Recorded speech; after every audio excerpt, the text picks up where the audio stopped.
বোতলের ভেতরে কি উপরে লেখা কি এটা লিখে দিলে কি প্রস্রাব পবিত্র হয়ে যাবে? আপনি যদি নাকে লাগান অবস্থা কি হবে?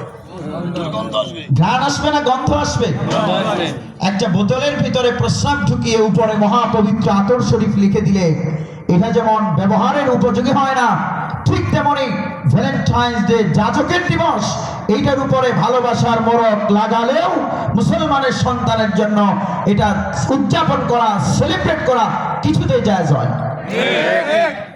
আপনারা কি ভালোবাসা দিবস তথাকথিত, এটা তো ভালোবাসা দিবস না, কি দিবস? যাজক দিবস। বলেন এটা কি দিবস? যাজক দিবস। এই যাজক দিবসের আপনারা পক্ষে না বিপক্ষে?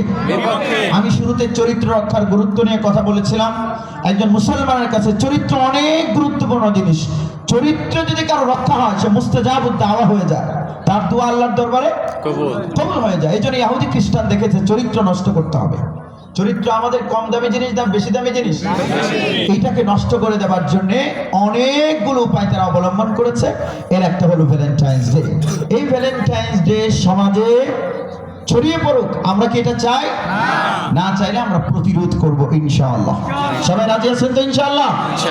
এটা আমার শেষ পর্যায়ে এসে যে কথাটি বলতে চাই, এর একটা হলো আমরা আমাদের সমাজে ভ্যালেন্টাইন্স ডে কে প্রতিহত করব।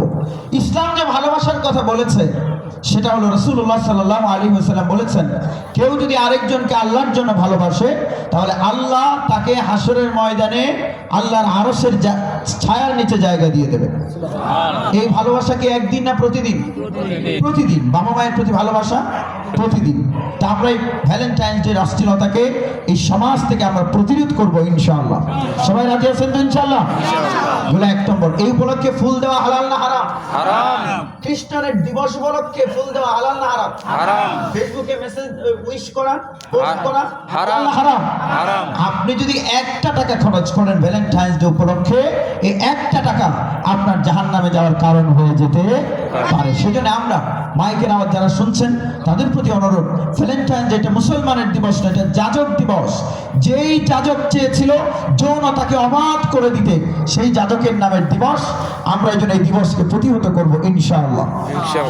2 নম্বর বিষয় হলো 51 বাজে, আমি 55তে শেষ করবো বলেছিলাম। আপনাদের রিজিকে সমৃদ্ধি আসবে এমন একটা কাজ। আমি পুরো ওয়াজ শুনেছি, একদম ফার্স্ট থেকে লাস্ট পর্যন্ত পুরোটা শুনেছি আমি আজকের ওয়াজ। এরকম সাধারণত হয় না। আমি মা বোনদের জন্য, আপনাদের জন্য শেষ একটা সবক দিয়ে আমার বক্তব্যটা শেষ করব।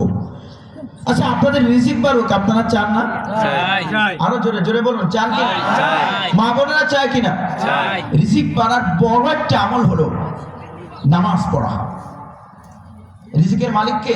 আল্লাহ। আল্লাহ ডেকে বলছেন, ইয়া বনি আদম, হে আদমের সন্তান, তাফাররাগ লিইবাদাতি আমলাউ সাদরাকা গিনা, তুমি তোমার সময়টাকে ইবাদতের জন্য খালি করো, আমি আল্লাহ তোমার বুকটাকে ধন দিয়ে ভরে দেব। সুবহানাল্লাহ। কে বলছেন? আল্লাহ।